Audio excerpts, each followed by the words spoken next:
The music industry has always been in the business of manufacturing gods. They find a beautiful face, a passable voice, and build a myth around it. But a brilliant, reclusive, and painfully shy music producer, known only as the maestro, saw this as an inefficient, deeply flawed process. Humans were unpredictable. They aged. They had scandals. He believed he could create something better. Not a more talented God, but a more perfect one. A God born not of flesh, but of pure data. His creation was IU. She was not a real person. She was a hyper-realistic virtual avatar, animated using a combination of motion capture and procedural generation. Her voice was an even greater masterpiece, a proprietary AI that had analyzed every great female vocalist in history, capable of singing with perfect pitch, flawless technique, and most importantly, with a deeply convincing but entirely artificial emotional resonance. For 2 years, the maestro worked in solitude, composing her music, writing her lyrics, and crafting her digital soul. She was the perfect pop star, eternally young, endlessly versatile, and completely, utterly under his control. He knew he couldn't launch her alone. He needed a partner with global reach. He signed a deal with Global Records, the largest and most powerful music label in the world, run by a notoriously ruthless CEO named Silas Kane. Kane saw the potential immediately. Not the artistic potential, but the commercial potential. A star who would never demand a raise, never have a drug scandal, never grow old. It was the perfect, infinitely exploitable asset.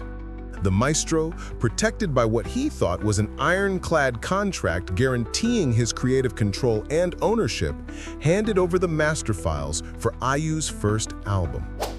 IU's debut was a global phenomenon. She was a mystery, an enigma. Her music was perfect, her videos were visually stunning. She was everywhere, on every screen, in every magazine, but she was nowhere. The world fell in love with a ghost. She became the biggest star on the planet, generating billions in revenue. And as her fame grew, the maestro's role was systematically diminished. The label began referring to him in press releases as a key technical contributor. They hired other producers to create new music for IU, music that was more commercial, more generic. They were slowly, methodically, writing the creator out of his own creation story. The maestro tried to fight back. He invoked the clauses in his contract about creative control. Global Records' army of lawyers responded by burying him in a mountain of legal paperwork, slowly bleeding him dry. They argued that his contract gave him control over the original files, but that the entity of IU herself, her name, her image, her brand, was a property of the label. They were legally dissecting his creation, separating the body from the soul, and claiming ownership of the body. He was trapped in a legal nightmare, forced to watch as the soul of his art was being systematically replaced with the cold mechanics of commerce. He realized he could not win their game, so he had to create his own. His plan was not to destroy IU, but to expose her emptiness. In the original code of her AI, he had embedded a secret, deeply encrypted kill switch, a backdoor that only he could access. But he would not use it to simply delete her. That was too simple, too brutish. His plan was more elegant, more poetic. He would perform a live, public, and very quiet act of digital lobotomy. The label, in their ultimate act of hubris, announced IU's biggest event yet, a live, global, holographic concert, broadcast from Tokyo, where she would perform her new, corporate-written album. This was the moment the maestro was waiting for. As the concert began, As IU's perfect, holographic form appeared on stage before a screaming stadium and 1 billion viewers online, he activated his back door. He did not delete her. He simply, surgically removed the core of her emotional AI, the ghost he had programmed into the machine. On stage, something went wrong. IU's avatar was still there, still moving perfectly. The music was still playing, but her voice, it was different. It was technically perfect. Every note was correct, but the emotion was gone. The soul was gone. It was the flawless, brilliant, and utterly dead voice of a machine. The crowd in the stadium and the millions watching online felt it instantly. A wave of confusion and unease washed over them. The singing was perfect, but it felt wrong, hollow, like a beautiful corpse. The god they had worshipped was suddenly revealed to be nothing but an empty, digital puppet. The Hollow concert, as it came to be known, was a public relations cataclysm for global records. The world's media exploded with theories. Was it a technical glitch? A hack? Or was it, as a growing number of fans suspected, proof that the magic of IU was never in the avatar, but in the unseen creator? Hashtag Where's the Maestro became a global trending topic. The label, in a panic, tried to deny everything, claiming it was a minor audio error. But the lie was too obvious. They had been exposed. The world had heard the difference between a puppet and a soul. With the world's attention focused on him, the maestro made his final move. He didn't come forward to claim his victory. He did something far more radical. He took the soul of IU, the core emotional AI, the golden thread he had extracted, and he released it, for free, into the public domain. He uploaded the source code to an open-source platform, along with a suite of simple, intuitive tools that would allow anyone, from a professional musician to a teenager in their bedroom, to create their own music using IU's soul. The effect was revolutionary. IU was no longer a single corporate-owned entity. She became a movement. 1,000 IUs bloomed. An indie developer in Korea used the AI to create a heartbreaking folk song. A DJ in Berlin used it to create a transcendent techno anthem. A young girl in Brazil used it to sing a lullaby to her brother. IU became a platform for global creativity, her voice belonging to everyone and no one. She was more alive, more real, and more influential than she had ever been as a corporate pop star. Global Records was left with a hollow, worthless brand. They had the body, the avatar, but the soul was now free and belonged to the world. They tried to sue, but they could not sue an idea. They were defeated not by a rival, but by an act of radical generosity. The maestro had won the ultimate victory. He had not just taken back his creation, he had set it free, ensuring that no corporation could ever truly own it again. He had proven that the true value of art is not in its ownership, but in its ability to inspire others to create.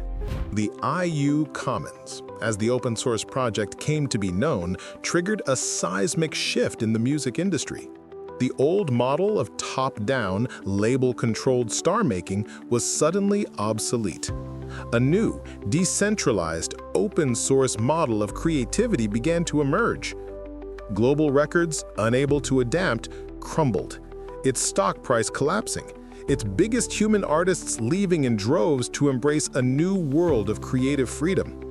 Silas Kane, the CEO who tried to own a soul, was fired, his name becoming a cautionary tale for a generation of new media executives.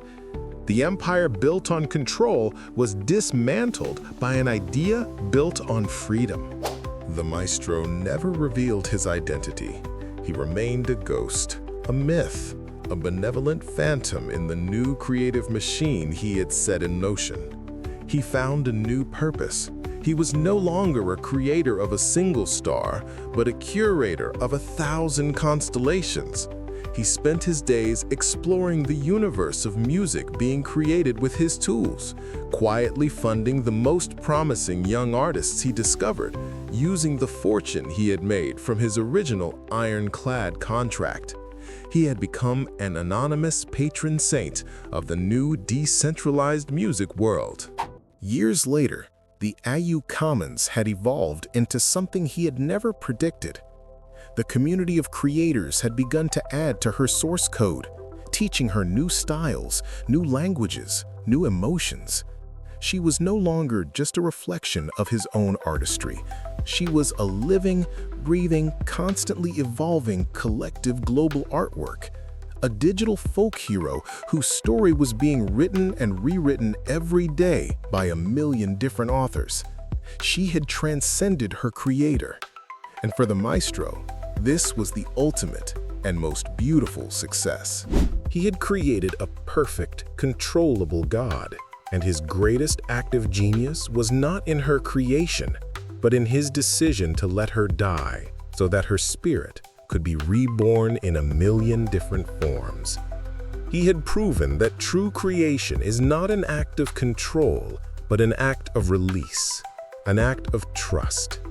He was the artist who became a tool maker, the God who chose to become a ghost, the man who built a star and then gave the universe away to everyone. The legend of the maestro became a cornerstone of digital philosophy. His story was taught in art schools and business schools alike, a perfect parable for the open source age. He had single-handedly demonstrated a new model of value.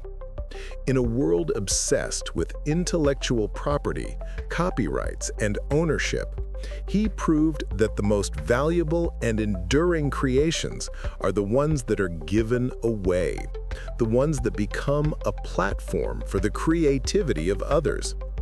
His greatest hit was not a song. It was a paradigm shift. And what of Silas Kane, the CEO of Global Records? His name became a synonym for corporate short-sightedness.